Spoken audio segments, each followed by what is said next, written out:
Vaheguru Ji Ka Khalsa, Vaheguru Ji Ki Fateh. Welcome to Sikh channel. Today we're talking to Dr. Prabhjot Singh from California, who's joined us for this discussion. He is a social media personality who looks after Free Punjab account. We'll be picking his brains about the Sangharsh, his presence on social media, and the challenges that's brought up for him. Vaheguru Ji Ka Khalsa, Vaheguru Ji Ki Fateh. So thank you to Sikh channel for hosting this interview. We'll start off with actually Dr. Prabhjot Singh's social media presence. So how did you get into Sangharsh firstly, and then kind of create a social media account around it? Yeah, Sangharsh we got involved in at a very young age. I have a family background of a family that was in the Sangharsh back in Punjab in the 80s and 90s.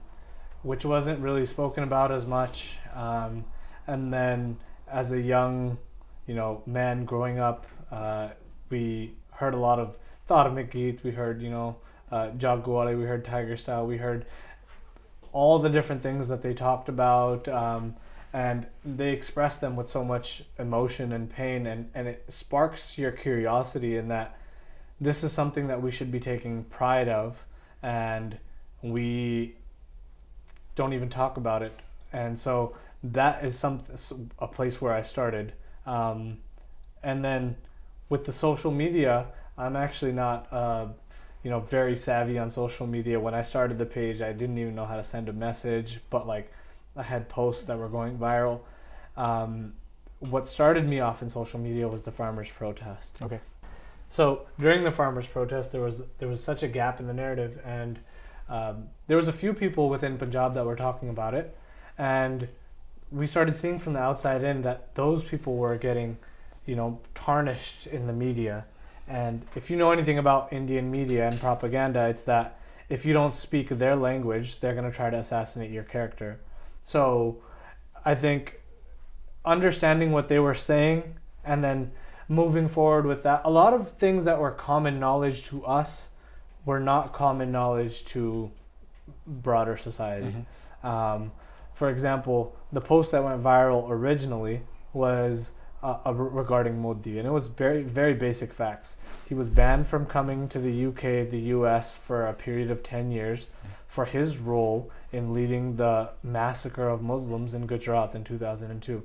Very common knowledge to folks that have any association, but the West did not remember or understand that about who is now the current Prime Minister of India. So this person is leading that country. So that was one basic thing that went viral. And like I said, I was not social media savvy, nor am I now, I think, even to that extent. But the gaps in the narrative, only talking about farming as if it's an isolated issue. And I remember another graphic that I presented that went viral was I had basically had a representation of the iceberg that the Titanic hit, and that you can only see the tip of it, which was the farmers' protest, but underneath it was the real iceberg, and that was the decade of disappearances. That is Punjab's water still being looted. That is all of the atrocities that the Indian state has directed to Punjab and to Sikhs specifically. So that was the underneath layer of the farmers' protest. Mm-hmm. Yet they only wanted us to talk about the farmers' protest, only talk about the 3 bills. Right? Yeah. So I think there's organizations there that purposely pointed us at just talk about the bills, just talk about financial, societal kind of impact, whereas other people, Deep Sidhu was probably the clearest voice, who would say कि साडी होंद दी लड़ाई है, right? It's our existence that we're fighting for. Exactly. And he was getting pushed down somewhere. I remember he had an interview where he was essentially talking about how they made it to Delhi, and the interviewer said, "Oh, you had a picture of Sant Janel Singh Ji in the front of your tractor." And he was like, "Yeah, there's nothing wrong with that." And in India, that's a problem. The moment you say that Sant Janel Singh was anything but a terrorist, they view you as the enemy. Except that he was able to articulate exactly what he meant, in that it was the state that was doing the violence. So it was state terrorism. And he was essentially saying, in a very hostile time, things that we were saying our entire lives, but he was saying it with so much clarity and so with such effective articulation that I felt it necessary that more people needed to hear about this. Hence the starting of social media. Okay. Even though that's not really anything I did personally, not really interested to share my life with other people as is common, but at that time I felt like for this topic specifically it needed to be presented. Okay. Yeah, you've certainly built up a following over time. I mean, a question I would have is social media is one kind of part of the cog, I guess, in engagement. What about some like political engagement? You've seen the kind of issues that we're up against here in the UK, in terms of governments, the detention of Jagtar Singh Jol, who's almost coming up to 7 years now. I think we mentioned earlier about how the current foreign secretary, there's been changes in foreign secretary, and the current foreign secretary refers to his case as he has been charged, and we must wait for due process. And it's the same people and the same party, and it's the current sitting prime minister that referred to it as an arbitrary detention. Right. And he was illegally detained and he was tortured. So the same people have kind of turned on this issue. So often it feels like this political engagement is like falling on deaf ears. How is that the case in the States? Yeah, it's America and Canada, Australia, New Zealand, these are a little bit different from the UK in that the UK's repression is very, very serious. The UK has, raided homes of activists. The UK has done a variety of things much further and beyond what has happened in the States and Canada. There are people put on no-fly lists in Canada. There are accounts that were banned, but by and large, there are people in universities here that are employed by the government of India. There's Jagtar Singh Jol, a UK citizen who was arrested, tortured, and remains in an Indian prison. And like you mentioned, the Prime Minister now, who at one point was calling his detainment for what it is arbitrary detention, has now changed his language. It's a microcosm of how fleeting government and political alliances are. Not to say that political engagement is not important, not to say that it shouldn't be done.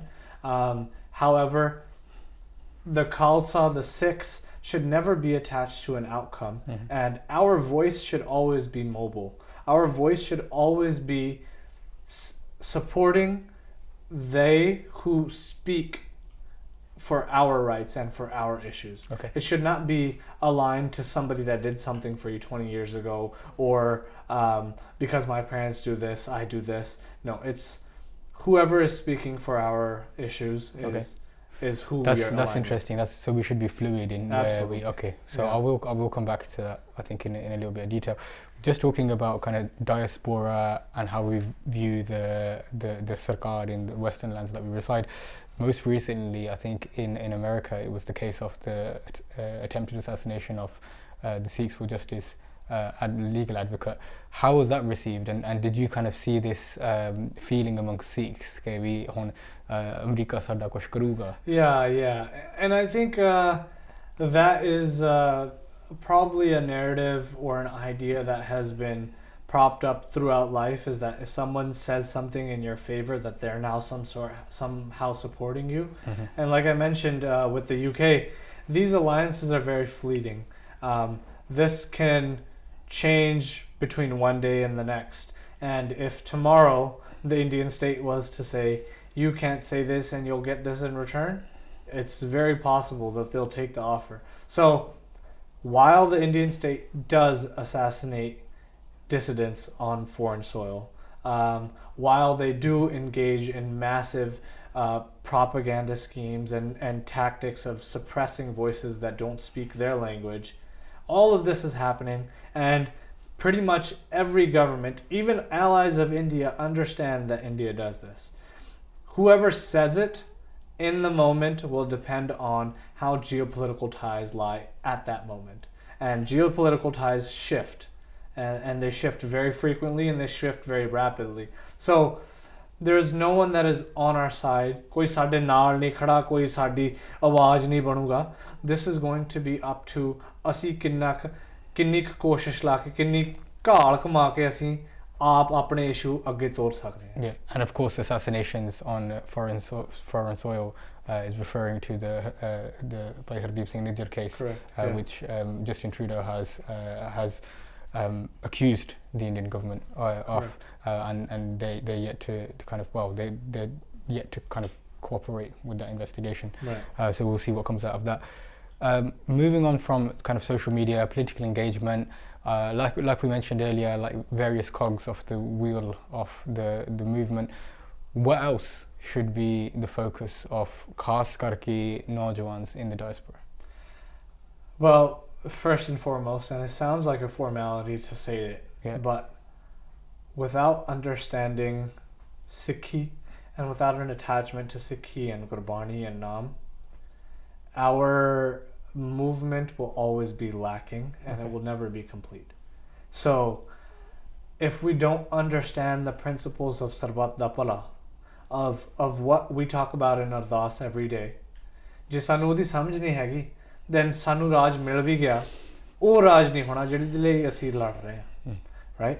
So I would say the first and foremost is that.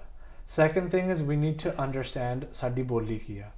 Punjabi, we may speak English, we may speak, various different languages, but our attachment to Punjabi and to Gurbani, all of this needs to be prioritized. Beyond that, understanding where your alliance is. And I say this because, and I say this very often, is understanding your role. A lot of us will go into different fields. Kisi ne vakeel banna, someone will be a doctor, someone will be a teacher, someone will be, a businessman. If you do not have an attachment to Punjab or to your community, to your people, your behavior will be very different. It will almost be selfish. That I make a lot of money, now I have a big house, now I have a lot of cars. But understanding that same money can be used to advance something, and it can be used to help the larger scope of your community. So if you're a lawyer, there's ways that you can advocate for your people. If you're in education, or if you're teaching, or if you're public speaking, and you can find a way to weave in topics that are important to your people into those, then your role as an educator, as a lawyer, as a businessman, safal ho janda. Like you have some sort of tangible conclusion. However, if we're operating, we are in the West, is capitalism. How much more can I get? How much bigger can I get, financially? And if we're in that rat race, it's a hamster wheel and it'll never end. So understanding that my alliance, my allegiance is to my people, and there's a lot more things happening than just how I'm going to make my next dollar. So keeping that clarity at the forefront. Okay.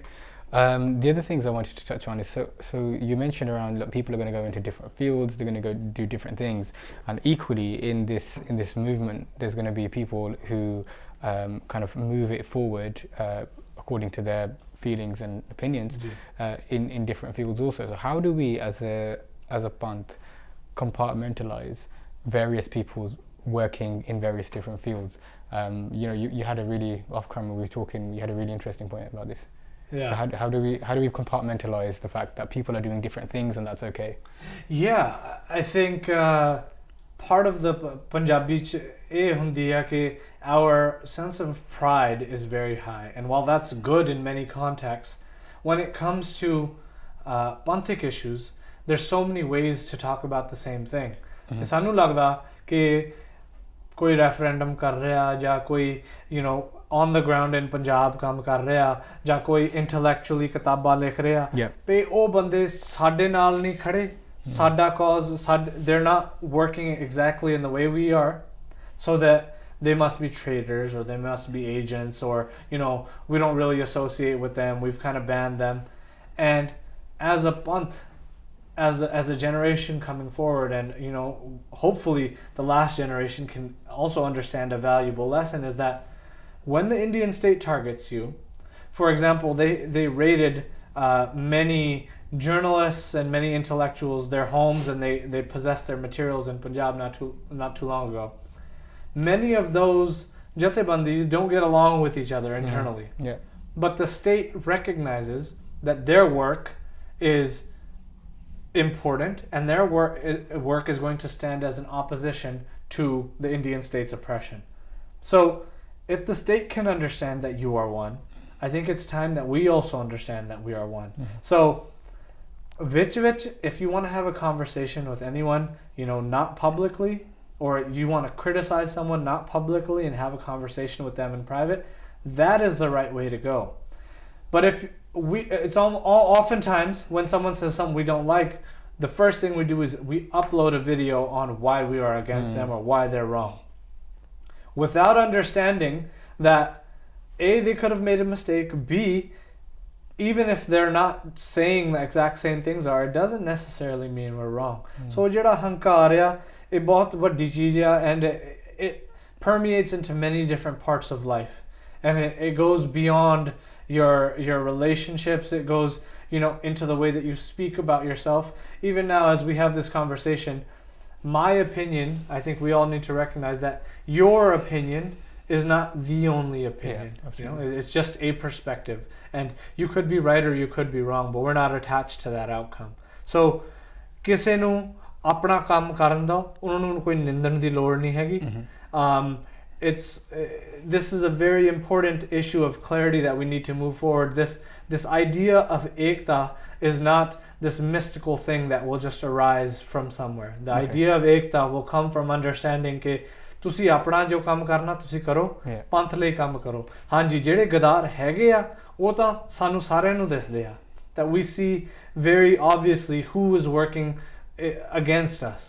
But if someone was working differently from us, we need to have the clarity to understand that they're also on the same path. Okay, so I think differently and against us is clear, and I will go into that a little bit differently into more detail regarding politics. So how do we kind of navigate a space where people are saying they're working in the interest of the Panth, but that actually might involve standing with, rubbing shoulders with various people who the Panth, or largely the traditional Panthak folk deem as unsavory characters? How do we navigate that? It can become very difficult, and not everyone can do everything. Now, but again, it comes back to the point I made earlier. Where is your allegiance? If your allegiance is with the Panth, then even if you are doing things that are deemed, you shouldn't be doing them, they're banned, they're blacklisted, whatever, you need to continue moving forward in your capacity, in any role that you are in. So it can come from public speaking, or politics specifically can get very messy. You may need to lobby people, you may need to talk to people. Everyone has their role, and there are always going to be folks that are that the Panth deems inna naal nahi kam karna, or whatever it might be. However, do you have the clarity ke sada nishana ki hai? Te je sada nishana eh a, like I know many people who say don't vote, you don't need to vote, voting is going to get us nothing. And then there's folks who saying no, voting is the way to go. We need to figure out how to coexist. We need to figure out how someone is going to occupy those positions of authority. For example, in Punjab, they just had elections. Someone is going to occupy those positions. Why not have someone who is going to speak about your issues in that? It's not going to take away from you at all. But it seems that we don't have that clarity yet, and it's something that needs to come forth. Yeah, I'd like to see that more in the Panth, whether that's abroad or back in Punjab, that we as a collective can back one or multiple various different groups if they're gonna speak about the Panthic issues. I mean, there potentially, I've heard or read about a potential opportunity like post the rebranding of the Akali Dal. But traditionally it's tough, right? It's tough because it seems like an opportunity, right? There's a rebranding of an Akali Dal, but it's tough to get over the fact that this is people who time and time again Santaji kind of shown this is what they're really about, guys, right? Santaji very much outed them as failed Sikh leadership. So you sometimes think, what are you going to change old with what? Just less old, right? It's very difficult, and I think this is why your first and prime focus should be on Gurbani and Naam from the outset, is because if that is your priority, then no matter where you go into, your alliance, your allegiance will always be with the Guru. Now, if your politics is forcing you to speak or behave in a way that your Guru says is not allowed, then you are ready to abandon that seat, just as you are not attached to it. For example, Guru Gobind Singh Ji, he had Anandpur Sahib, he had riches, he had everything, but the moment he had to abandon it, he didn't sit back and say, oh, I had a kingdom, oh, I had sons. He said, मैं अपने पंथ ले सारा कुछ वारन तैयार है, right? चार मुँह तो क्या हुआ, जीवित कई हजार, पंथ वसे मैं उजड़ा. This was the mentality of our gurus. So we need to carry that mentality forward as well, is that we can be in many different areas of life. We can be doing all different kinds of things. There's no restrictions as far as occupations and whatnot. But if you are doing something that the guru has prescribed as this is going to take you down a problematic path, you are ready to let all of it go. And we need to love in the same way that Mata Gujri loved the Sahibzade, is that you are my grandchildren, I will show you love. However, if it is time for you to sacrifice yourself for the panth, I'm ready to offer you for that sacrifice. I don't have that moh and that attachment. And far removed from that, now if someone asks us to say something that's going to risk our position, or if someone says, nahi panth pehla rakho, tusi apni position baad chh rakho, we're not ready to do that. And so that is a place that we need to make gains on. Okay. So you talked about, you mentioned something around your, like, our opinion is not the only opinion, there's other opinions out there. So what I wanted to ask you about is how do we sell Sikh sovereignty? Not that it needs to be sold, but like how do we permeate Sikh sovereignty in various thought circles without the kind of traditional idea of Khalistan or the traditional link of Khalistan. So and what I mean by this is, I'm seeing like other movements across the world. It doesn't quite matter how religious you are or how kind of progressed you are in your faith or in your outwardly or inwardly, mind you, commitment, when it comes to the issue of sovereignty of a people. So most recently we see the case of Palestine. When it's an issue of sovereignty, like the whole community, multiple communities, even communities who you wouldn't traditionally expect to back this movement are sort of somehow out in the streets with placards. How do we kind of sell Khalistan but at a lighter level, like a and this actually traces back to what the page is about, right? To what Free Punjab is about, is that it was never meant to get people to accept. It was simply a presentation of facts. And the facts state that every issue of Punjab is related to sovereignty. When Punjab doesn't have rights over its own water, when the farmers of Punjab are digging 300-400 feet into the ground to access water, there's a problem there. And without sovereignty, without some sort of voice in your own politics, in your own life, that is going to continue to be a problem. When it comes to farmer suicides or the drug epidemic, since Punjab is not in control of its outcomes, hence it doesn't have the sovereignty, these circumstances continue to multiply. Conversions, the drugs are a huge issue. In every village of Punjab, there's multiple stories of people dying by overdose. And though there are many other states of India that border with, Pakistan or wherever the drugs are coming from, it's a problem in Punjab. And it's a very intentional problem in Punjab because the Indian state understands Punjab's geopolitical position and also their historical importance, in that these are the people that have conquered Pakistan and all the way to Afghanistan. These are the people who went through a century of slaughter at the hands of the Mughals and then had in their Raj, in their kingdom, a majority of Muslims, and they were protected. So these people have that clarity. they will be a problem to us. This is the Indian state's perspective. So understanding that Punjab will always be a thorn in the side of the Indian state, and every issue of Punjab is connected to sovereignty. So whether you are willing or unwilling to say Khalistan is irrelevant, if you don't think that people should be tortured, electrocuted, we have stories of our shaheeds, the things that happened to them, hung upside down, the eyes removed, all kinds of stuff. If you feel that is wrong, then essentially you are standing with Punjab, and then you are standing with Khalistan. Punjab's Ajadi, Khalistan, sovereignty is an idea that is connected to so many different issues that you can try to isolate it, as they did with the farmers' protest.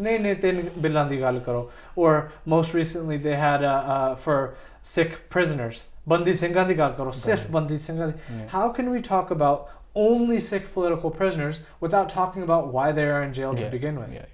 They are in jail for for enacting justice. They are in jail for bringing justice to the folks that committed atrocities. How can we only talk about their unnecessary sentences without talking about why they're in jail to begin with? And absolutely, look, the Sikh prisoners with the Bandi Singhs you're talking about, or especially like the dozen or so that are spearheaded on the campaign, the ones that have been doing a few decades, I think sometimes it's almost listen, everyone would like to see them out, right? That's 100%, right? So if we look at like Paratan Itihas, the love of by Taru Singh and Mehtab Singh and all that kind of stuff, right? These people wanted to release and free their brothers and see them from the clutches of the Mughals. It's kind of sometimes a little bit of a disservice that Jinani Peek ni mangi una vaste asi peek mangi. And so the people that said absolutely we're not even fighting trial, right? Like I remember the Rajona case, and we, like as a pant, I'm saying as a collective, we the Jathizars, whatever, we intervened to overrule the fancy, which I understand as an emotive topic, and Rajona never even had a vakil. What did he need a vakil for? I'm telling you I did it. Like he was literally saying the words, if I got another janam, I'll do it again and again and again, right? So we've almost deviated from their position by kind of asking peek from something like this. Well, there's a couple of things with that. I go back to like in Gurbani, like we take Beadbi very seriously when someone does Beadbi of Guru Sahib, but there isn't. If you really think about it from a different angle, there's no way you can do Beadbi of Guru Granth Sahib Ji.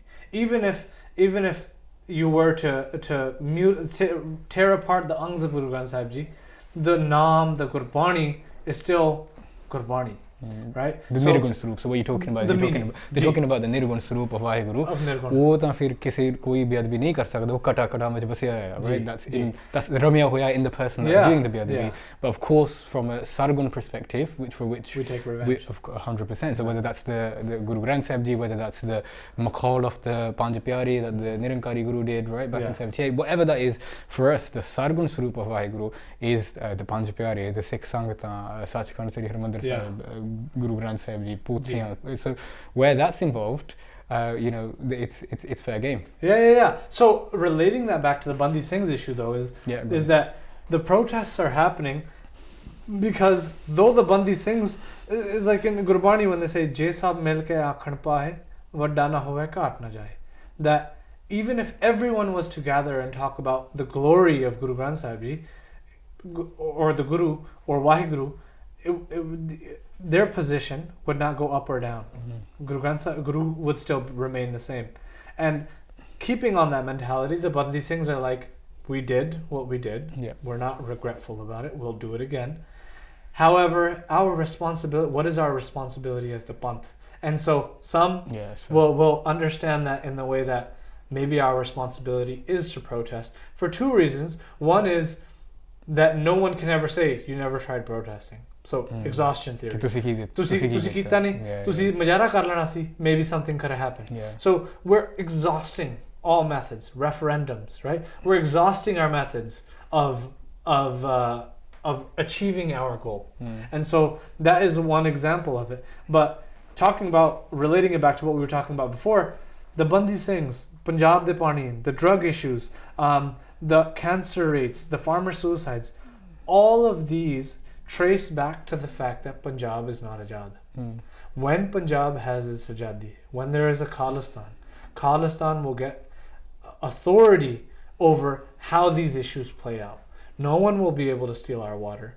Drugs will not be funneled in. The police officers, the authority figures who protect, the politicians who protect these drug nexuses will not be protected by law.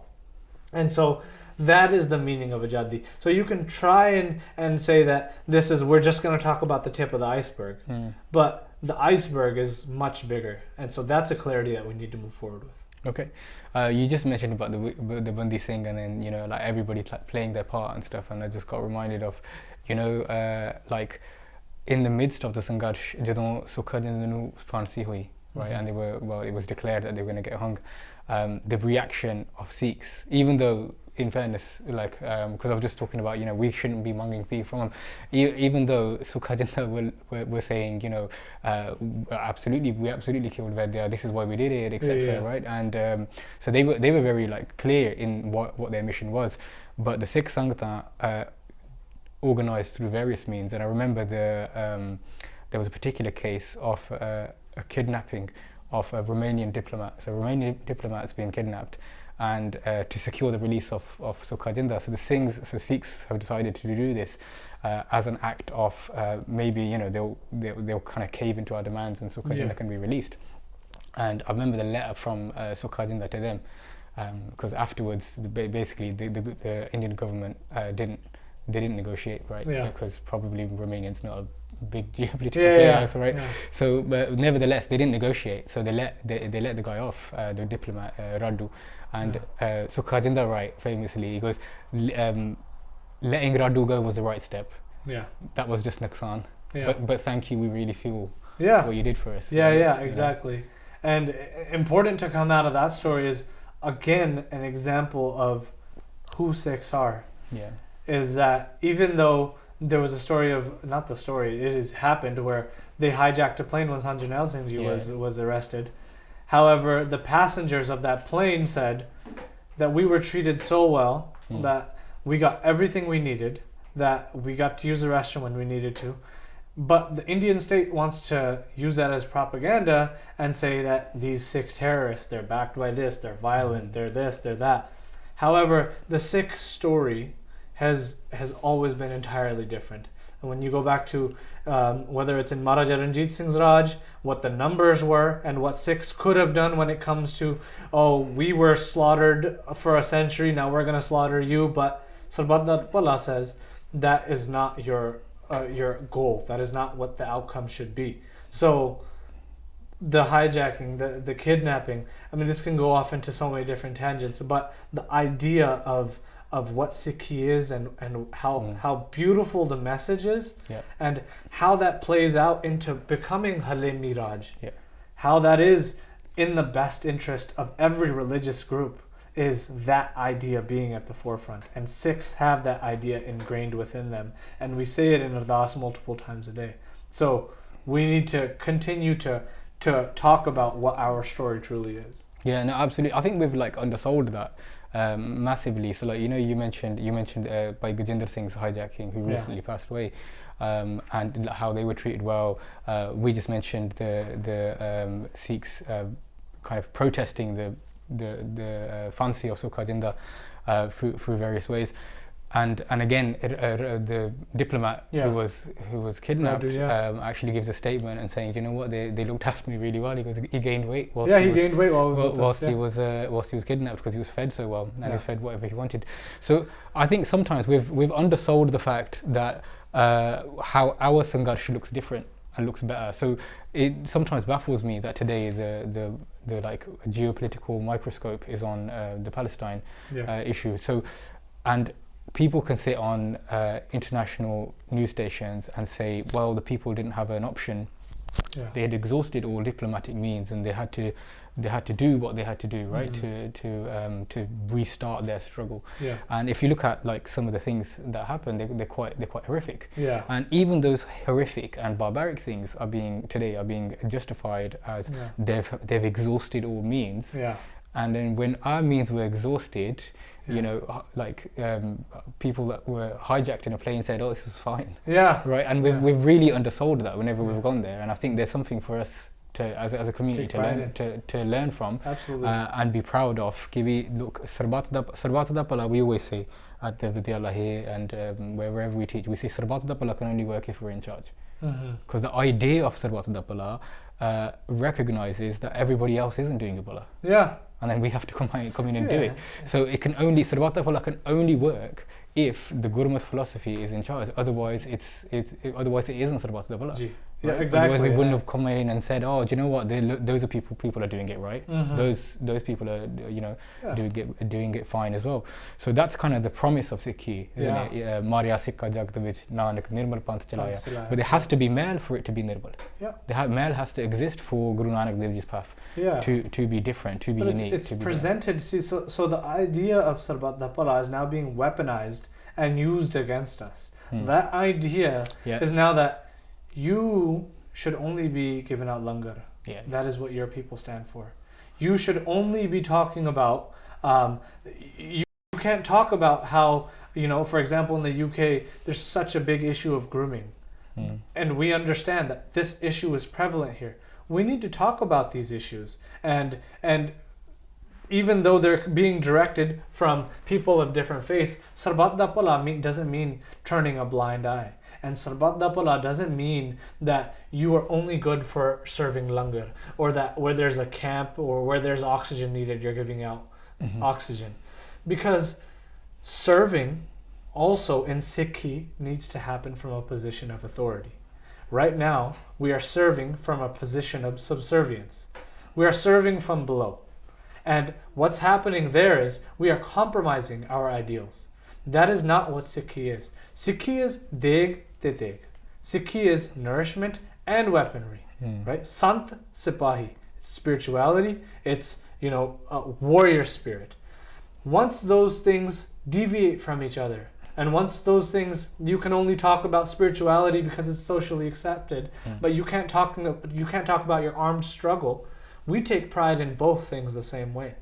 You know, now might be a different time, that you deem a different time, that, you know, one thing is more appropriate than the other, but we do need to take responsibility, ownership, and further pride over both aspects. Okay, so I think I'll just conclude with this. So what do you think is the future of the Sangharsh? So how do you see it? I mean, there's multiple people that have played it out in various different theories of what happens. There's a theory of the rolling chapter. So we believe Sikhi is a tal, and if a Sikhi is a tal, then there's always highs and lows, and that's existed from Guru Nanak Dev Ji. So there's just a closing of the chapter to start a new one, to start the next chapter. Exactly. There has to be a struggle for there to be a Khalsa. You know the famous saying, I forgot how it goes, but strong men create good times, right? And it goes on to show so that strong men create good times create weak men. And it kind of goes back around. Exactly. Cyclical. Yeah, just a cycle. That's it. So we're stuck in that loop somewhere. Yeah, exactly. So is this the way it's supposed to be? Are we supposed to be in a chapter? More specifically, does the whole South Asian geography look different for there to be an Azad Sikh Raj? Yeah, I don't think that Sikhs are a people that are ever in a state of self-loathing. We are not ever in a place where hi asi mar gaye, hi asi change ho gaye, hi sada dharm ho gaye. No, that's never, historically that's never been who we are. Even when we were brought down to the hundreds and Sikhs were living in jungles, they were still Badshahs. They were still Asi Raj karde the. When we talk about Bota Singh, Garja Singh, Asi Raj karde the. And that is the mentality that we keep forward. Another thing that we need to keep in mind is that the masses, convincing the world has never been the goal of the Khalsa. The goal of the Khalsa is to have clarity over what the Guru's message is. And Therefore, we don't need everyone to be speaking about our issue. Our movements, our struggles have always been powered by the few. Whether you talk about the Panj Pyare, there was thousands of people sitting, but only Panj raised their hand to become the Panj Pyare when the Khalsa is established. This is the constant story of Sikhi. So right now we're stuck in that loop of this is a struggling period for us, but that struggle will inevitably lead to Raj. And this is something the Indian state understands, so they're attacking us from so many different angles. And they are not the first to do this, and they will not be the last to do this. But the future of the Sangharsh will continue to move forward so long as we understand that capitalist ideals, the West's problems, are not genuinely our problems. We have such a big problem with immigration, and the problem with people leaving Punjab is that they forget Punjab. Once we remember what is happening, the state that our community is in, and this is why I talk about Gurbani. When you talk about Daya, when you talk about Dharam, you have to talk about that, how that is within yourself and how that applies to your people. So when you talk about how that applies to your people, the ideas of sovereignty, Punjab's Azadi, Khalistan, they are a natural kind of outcome of this. So we are in a period of struggle. We need to continue to gain clarity. We need to put our personal pride aside for the larger goal. And once we are ajad, then we can talk about how we serve langar, and then we can talk about what Sarbat Apala really is. But until we can make it out of that loop, which will happen, and this is what Chardi Kala tells us, is that our spirits continue to be ever rising. They're continuously going up. Even if we're getting chopped bit by bit, even if our babies are being chopped and they're worn as necklaces around our garlands around our necks, we are in a state of Chardi Kala. Tera kiya meetha lage. So, Gurbani, understanding Punjab, understanding we are in a period of struggle. How are we going to gain that clarity? How are we going to use our role to progress our community forward? So persecution is always part of the story. Always. So it's always been. Yeah, and that doesn't necessarily mean we stop and roll over at persecution. Yeah. Khalsa ne chon ke badle laye, over the over the hundreds and loga, right? And so over the hundreds of years, Sikhs have kind of corrected that over time. Any last messages to kind of Naujwans, diaspora, people who are active in the Sangharsh? Definitely. I think is the people who can lay roots in Punjab, build some sort of attachment to your pind. That is Guru Piran di Tarti. Though it doesn't present as that, though that we are so engrossed in Bhangra kithe pauna te asi kithe nachna, and how are we going to present our culture, how are we going to show our pug off to the white man, like that has become our primal focus. Our focus is no, Punjab was established, and the ideas of Punjab live and breathe because of our gurus. And once we move forward with that, once you leave Punjab, you have some sort of attachment to it. You will, even if you try to break your attachment to it, your ideals will be aligned with the Tarti of Punjab. So Punjab's Azadi, Khalistan, in any form or fashion, however you advocate for it. Like Sant Maskeen ji was talking about Japji Sahib one day. He was saying that I've read 100 different translations of Japji Sahib. They're all, have varying varieties. But sare theek hai. And we need to develop that approach when it comes to Sangharsh. How we activate, how we rebel, how we resist is going to look differently. That doesn't mean someone's an agent. That doesn't mean they're Gadar. That is how we form Ekta, and that is how we get to our end nishan. Absolutely. I think there's a fine balance of critiquing and learning, but at the same time, jinane janna varti aaya, like they are beyond critique. So like we have like sants and Mahapurushas who are revered, for example, who are living like around now, and we revere them because of their spiritual state. When someone's shaheed, as soon as they've become shaheed, they've kind of exacerbated all spiritual like consciousness Yeah. that's left. There's nothing left, There's right? nothing Yeah. left. Yeah. So they're a dull. Mhm. So like, you know, I think sometimes though, you know, I've heard like, or I've seen people kind of critique the Sangharsh and critique shaheeds and critique Yeah. like people, which becomes dangerous. But in a safe space, in a space where people are like-minded, we should be be able to kind of look at and lessons learned Yeah. from various Sangharshs, Yeah, right? yeah, Not just our most Absolutely. majuda one. But on behalf of Sikh Channel, I'd like to thank you for taking the time out and talking to us today. Please follow Bhai Saab's account, Free Punjab. And on behalf of Sikh Channel, I'd just like to say the views expressed here are individual views and not the views of the channel. Inni seva, inni hajri tusi prabhan karni. Thank you to Bhai Saab, thank you to Sikh Channel for hosting us. Vaheguru Ji Ka Khalsa, Vaheguru Ji Ki Fateh.